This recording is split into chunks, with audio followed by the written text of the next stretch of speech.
¿Qué más? Otra de las víctimas, Ammar ibn Yasir, era un esclavo emancipado de Bani Makhzum. Él junto a sus padres aceptaron el Islam y fueron torturados varias veces por esto. Fueron Ammar, su padre Yasir y su madre Sumeya. Los tres fueron torturados. Es interesante la historia de Sumeya porque Ammar se convierte en musulmán y cuando Yasir y Sumeya se enteran de que su hijo se hizo musulmán, tratan de convencerlo que abandone el Islam. Entonces Ammar les dice no y les empieza a dar dawa, les dice por qué él aceptó el Islam. Cuando les dice, el profeta nos enseña que las niñas no deben ser asesinadas en la infancia, porque era una costumbre de los Quraysh que si una mujer daba a luz una niña, el padre se sentía deshonrado porque había tenido una niña y no un niño, y enterraban a la bebé recién nacida viva y la mataban. Cuando Sumeya escucha que el profeta está enseñando que esas cosas no se deben hacer, Sumeya acepta el Islam automáticamente. ¿Okay? Y Sumeya dice, mi padre tuvo 3 hijas antes que yo y las mató a las 3. Y cuando me fue a enterrar a mí viva, no, el corazón no le dio ya para enterrar a una 4ª hija y me sacó del agujero y me regresó con mi madre. Entonces eso fue lo que hizo que Sumeya aceptara el Islam, que el profeta precisamente predicaba esto de que los feminicidios no estaban permitidos en el Islam. ¿Okay? Sumeya, Yasir y Ammar son torturados fuertemente hasta el punto de que Sumeya muere. Sumeya es no solamente la primera mujer, sino la primera persona que muere por razón de las torturas. ¿Okay? Después su esposo Yasir también eventualmente muere. Cuando van a matar a Ammar, Ammar dice, o sea, al hijo, le dan un ultimátum, como se lo dieron a su madre y a su padre. ¿Okay? Le dieron el ultimátum a Sumeya. Le dijeron, abandona el Islam o te matamos. Y ella dijo, yo no voy a abandonar el Islam. La mataron. ¿Okay? Cuando van donde Ammar, le dicen, abandona el Islam o te matamos. Y Ammar dice, ok, yo creo en los ídolos de ustedes, ya no creo en lo que enseña Muhammad. ¿Okay? Entonces lo dejan ir. Cuando lo dejan ir, Ammar va donde el profeta sallallahu alaihi wasallam y le dice, me convertí en un kafir, me convertí en un no creyente porque dije eso para que no me mataran. ¿Okay? Y se le revelan al profeta sallallahu alaihi wasallam los versos de la sura 16, el verso 106, que dice, quien reniegue de Allah después de haber creído, excepto que haya sido forzado, mientras que su corazón permanezca tranquilo en la creencia.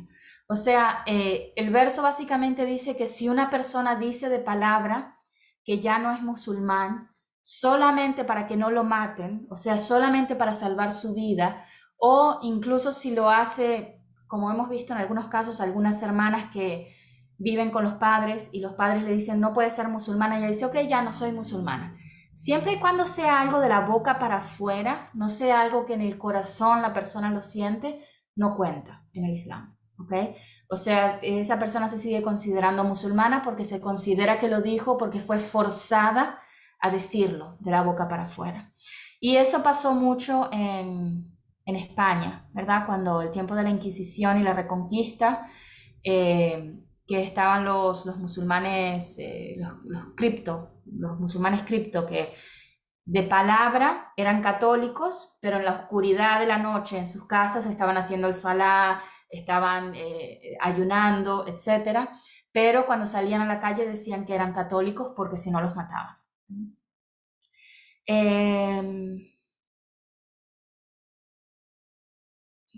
Habab fue otro esclavo que sufrió muchas torturas. Dice Habab, pero es Ja, para los que saben árabe es con Ja, Habab. Habab recibió muchas torturas de su ama y esta mujer solía darle latigazos en la espalda y años más tarde, cuando Habab estaba en Medina, se sacó la blusa una vez y tenía toda la espalda marcada de los latigazos que había recibido. Y algunos de los sahabas hicieron dua por él en ese momento, como diciendo, mira todo lo que él sufrió por el Islam. ¿Okay? Varias mujeres también fueron atacadas durante este tiempo, además de Sumeya, que es la primer mártir del Islam. Entre ellas está Ubays, sabemos más de ella en Medina. Zanira es una, en otros hadices se llama Sinira, con I.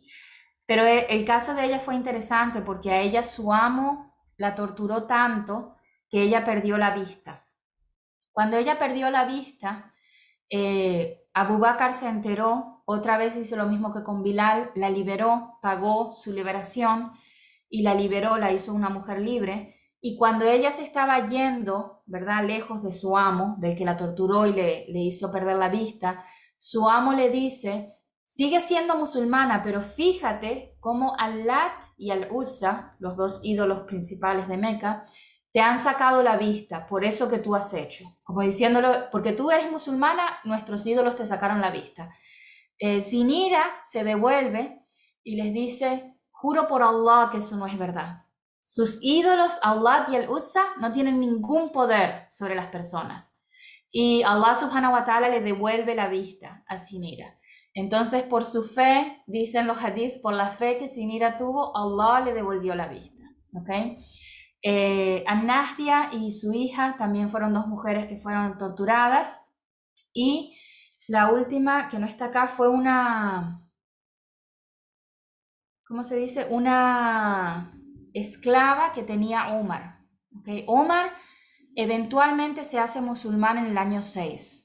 ¿Okay? Pero en este momento, que son los primeros 3 años del Islam, Omar no es musulmán y está en contra de los musulmanes. ¿Okay? Omar tenía una esclava y él solía torturar a su esclava tanto, golpearla tanto, que cuando paraba le decía: la única razón que paré de golpearte es porque me cansé.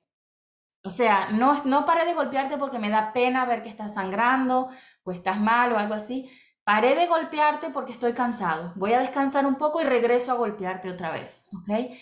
Y esa esclava de Umar también fue liberada por Abu Bakr. Y Umar, más adelante, cuando acepta el Islam, habla sobre el dolor que le daba acordarse de cómo él se había comportado con esa mujer. ¿Okay? Entonces vemos que muchos musulmanes fueron atacados, ¿verdad? Muchos musulmanes fueron puestos en tortura, sobre todo los que eran esclavos, porque estaban en la posición más baja de la sociedad y no tenían nadie que los defendiera. De las personas de dinero o nobles de la sociedad, muchos de ellos mantuvieron su Islam callado por miedo a lo que sus familias iban a decir, y muchos de ellos vemos que eventualmente emigran a Habasha para poder practicar su Islam porque sabían que no iban a poder practicar el Islam ahí en Meca, donde estaban sus familias, ¿verdad? Entonces eso inshallah lo vemos la semana que viene cuando hablemos de la emigración a Habasha. Pero acá está cuando los Quraysh hablan con Abu Talib y le ofrecen a Abu Talib todo lo que él quiera. Todo lo que Muhammad quiera se lo vamos a dar, siempre y cuando deje de predicar el Islam. Y el profeta les dice: no me importa lo que me ofrezcan, yo no voy a, a parar lo que estoy haciendo. Y Abu Talib le responde: ok, entonces no dejes de hacer lo que estás haciendo, sigue, yo te voy a apoyar mientras pueda. O sea, mientras yo pueda apoyarte, yo te voy a apoyar. ¿Qué más? Esto es todo lo de las visitas de Abu Talib con los Quraysh, cuánto trataron de convencerlo, cómo los Quraysh atacaron al profeta. Si me dan 5 minutos terminamos y abrimos para preguntas. Perdón que sé que he hablado mucho hoy sin parar, pero era bastante información. Los Quraysh, cómo atacaban al profeta de diferentes formas. Le tiraban piedras a veces. La esposa de Abu Lahab solía poner ramas, ¿verdad?, con espinas afuera de la casa del profeta para que cuando él salía en la noche o temprano en la madrugada las pisara. ¿Okay? Solían también poner, cuando el profeta a veces estaba rezando en Meca, en la Kaaba, ellos le tiraban los intestinos de los camellos en la espalda, ¿verdad? Y hay una historia donde el profeta Sallallahu Alaihi Wasallam está en la Kaaba haciendo el Salah y un grupo, entre ellos Abu Jahal, si no me equivoco, entre ellos Abu Jahl y otro grupo de los Quraysh. Dicen, ¿quién se atreve a tirarle los intestinos sucios de un camello muerto a Muhammad mientras él está haciendo el salah? Y cuando él estaba haciendo el sijda, se lo arrojan en la espalda y Fátima, que era la hija del profeta, que era pequeña todavía en esta época, era una niñita, tal vez 5 o 6 años, va corriendo y empieza a limpiarle la espalda, llorando, ¿verdad? Está limpiando a su papá y llorando por lo que le hicieron. Y el profeta sallallahu alaihi wasallam hace un dua diciendo, ya Allah, destrúyelos a todos. Y las 4 personas que estaban en ese momento, que planearon eso de tirarle los intestinos del camello, los 4 mueren en la primera batalla que hay entre los Quraysh y los musulmanes. Ellos 4 son las primeras personas en morir en esa batalla.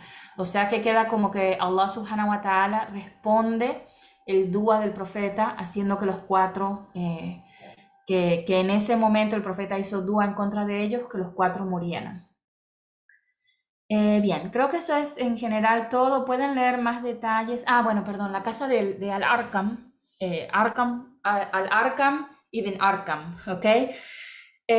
Al-Arqam es una persona que aceptó el Islam, su nombre era Al-Arqam ibn Arqam, Arqam, el hijo de Arqam, y él aceptó el Islam en los primeros años, y cuando vio cómo estaban tratando a los musulmanes, ofreció su casa como un lugar donde se podía ir a escuchar al profeta a escondidas. O sea, no era un lugar que abiertamente las personas sabían que podían ir ahí a escuchar al profeta, sino que tenían como reuniones clandestinas. Solamente los musulmanes sabían cuándo se iban a encontrar en la casa de Al-Arqam para que el profeta les enseñara sobre las revelaciones del Corán y sobre cómo tenían que ser musulmanes. Entonces la casa de Al-Arqam es como si fuera la primera mezquita secreta de los musulmanes en Meca, y era el lugar donde las personas iban a veces a tomar su shahada, a aceptar el Islam, a aprender sobre el Islam. Eso fue la casa de Al-Arqam y fue un lugar de reuniones clandestinas para los musulmanes al principio. ¿Okay? Bien, si hay alguna pregunta, inshallah la pueden hacer ahora. Y la semana que viene vamos a leer desde la página 114, donde empieza la primera emigración a Habasha o Abisinia,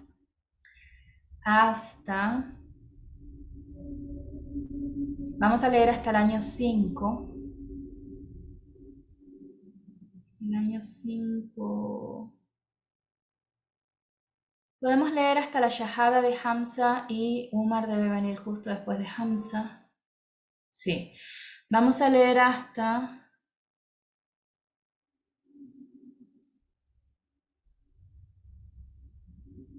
vamos a leer desde la 114 hasta la 129 para la próxima semana, inshallah. Bien. Si hay alguna pregunta, inshallah la pueden hacer ahora.